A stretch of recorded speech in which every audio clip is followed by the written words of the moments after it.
Hey guys, so I'm going to be doing a tutorial on the abstract piece that I posted earlier on color.org, and let's just get started, I guess. So what we want to do is create a new platonic object, and don't adjust any of these settings because we're going to be using something else to kind of deform it. Go into this and go displacer. Displacer, what you need to do is put that underneath the platonic object, go to shading, and don't click that, go to noise. And what this does is it kind of jitters the object a little bit, and then increase the height to just some random shape, random length. It really doesn't matter right now. What you can do in your noise is adjust the seeds. It creates a different object each time. We're going to zoom out here a little bit, and you can use these to kind of like zoom out, move, rotate, and stuff too. But I use shortcut keys. Let's see. Let's adjust the seed to get something that we like. That looks pretty interesting of a object. What we can do in the platonic is up the seed a little bit. Oh, up the segments, I mean, not the seed. And they'll just it'll take longer render time, but it will add more kind of difference to the object. I actually like this one because all the steps and stuff in it. Okay, that looks good. I'm going to set up my camera so we don't lose that spot. We zoom in the camera. It goes here. Adjust around, go back to the camera. It looks the same.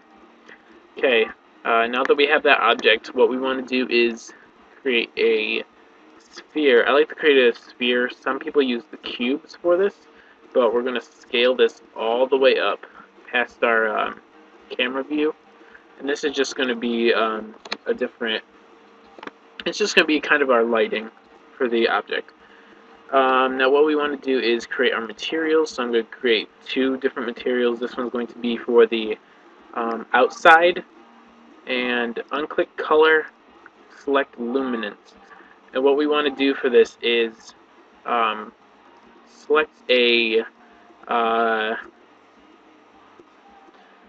colored object. It really doesn't matter necessarily what you pick, but just pick something with different, many different colors, something kind of interesting looking.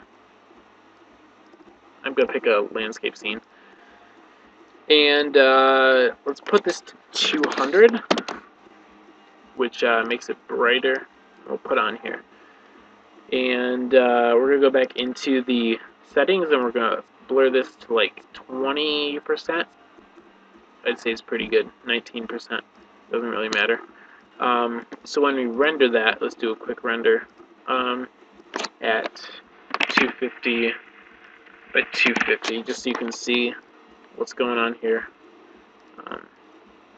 And it looks like that. The background looks like that, which is good. What we want to do is go, instead of standard, go to the physical renderer, and this makes everything, in my experience, it makes everything much better. Okay, so now that we have that, we're going to go back into the material. Brightness is 200, that's fine. Click here, and we'll go to filter. Now what we're going to do with the filter is it gives us all these options when we click on the filter tab right here. See, we have the texture image, and we have all these different adjustments that we can do. You can adjust the hue, which is a really good tool. Saturation, make everything brighter, and we're going to want to make the contrast a little brighter, kind of wash everything out. Just make everything much bigger, I guess. And this second material is going to be for our object.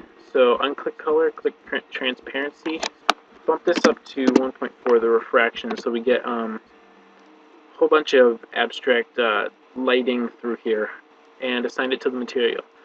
The material will be transparent right now, but as you can see, there's a little bit on the outside that we have. So I'm going to give you a quick render of this. Or not a quick one, but general idea of what it'll come out as.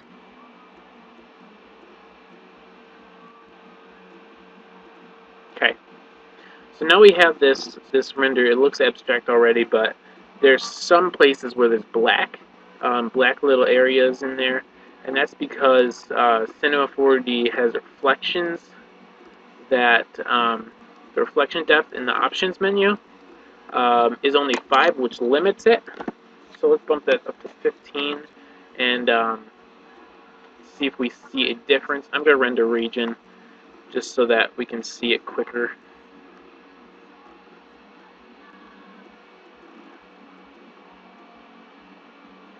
See, we have less black dots in here. We can see a little bit, but it really doesn't matter that much for that.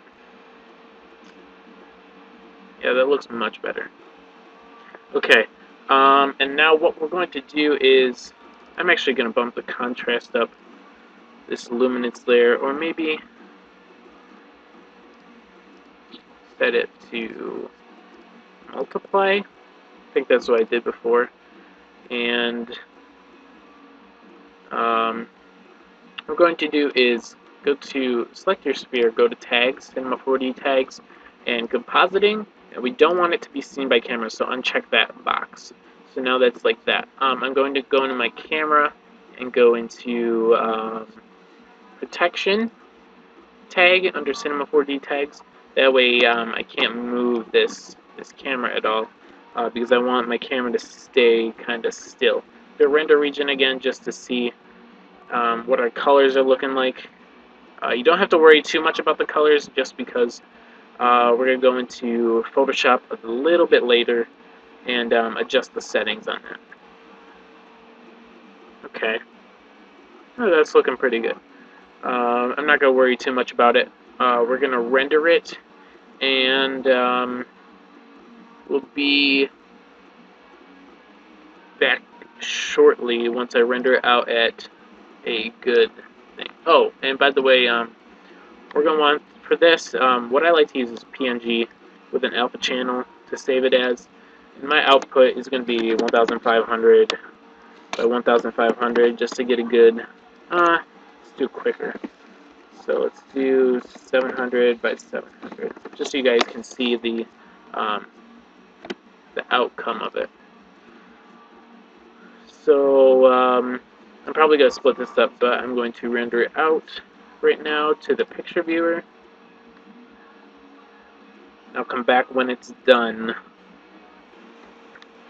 Okay, now that the image is done, what I'm going to do is save this as PNG, let's go 16-bit channel, and save it as abstract tutorial. And we always want to be saving this project file to just to make sure everything doesn't crash on us. I know last time it crashed on me, so I don't want that to happen again. But what we're going to do is go into Photoshop. I have this up, but we're going to create a new 700 by 700 pixel. Close our timeline here.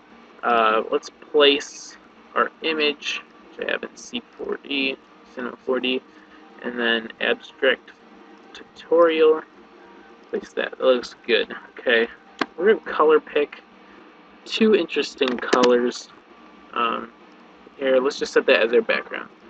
And I like this light color that it fades into.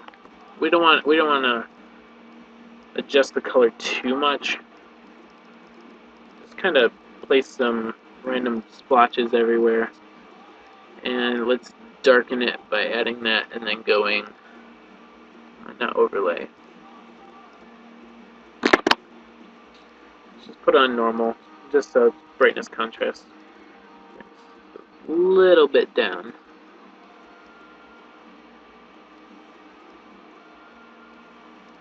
Okay. Looks fine. I'm gonna erase them though.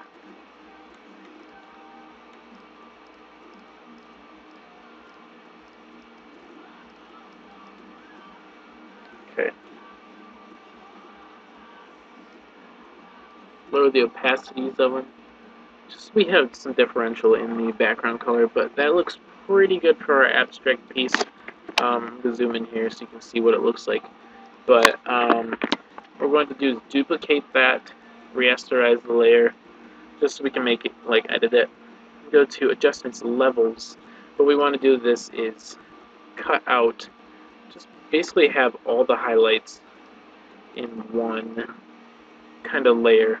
So we're going to do that again, just to make sure we have a whole bunch of other stuff. And then we're going to go to Screen or Linear Dodge Add. Now what this does, if I deselect it, it's really not doing anything. Let's add a black layer, just to see what it does. Still doesn't do anything. Okay.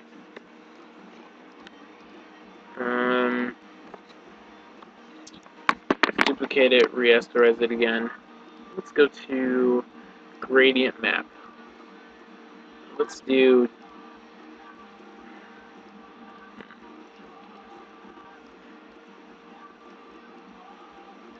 we can do that. So I would do that. Just pick two colors that really go well, like dark purple-ish. We'll want to delete that color. And then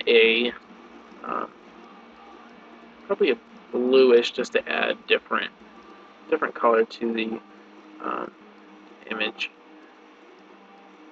So now we have highlights selected. By adjusting that, we get nice hard edges there.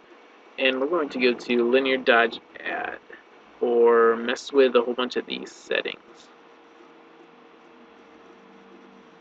Let's go to Soft Light, see what it says. Oh, overlay looks nice. I like that overlay look. Okay, so we're going to stick with overlay. What we can do is hate that. Let's go Linear Dodge Add. I'm going to make it grayscale, just so that we have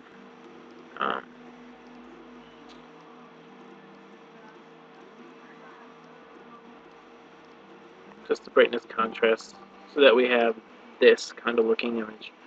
And I'm going to go to Filter, Blur, Motion Blur. Just give it a little distance. What that does is you can see it softens areas like the bright areas, like this white patch here.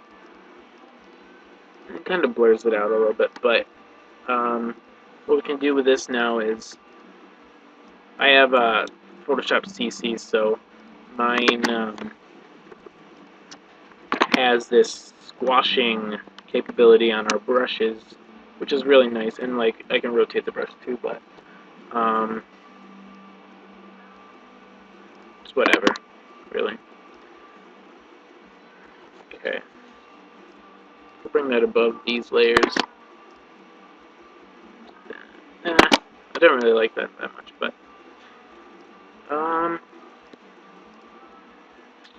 let's color pick this color. That's a nice color. Then let's put our text abstract. I'm gonna go with a really thin type font. Boost it up a little bit, and then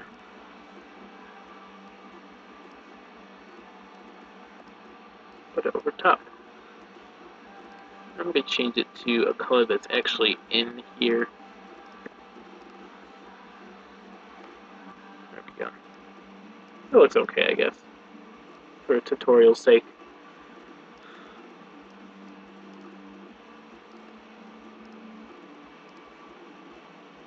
Okay.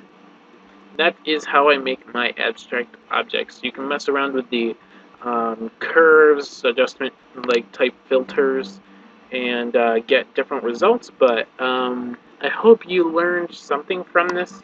I actually got some ideas of this tutorial from a different site, but um, essentially getting a lot of this was trial and error. So yeah, thanks for watching.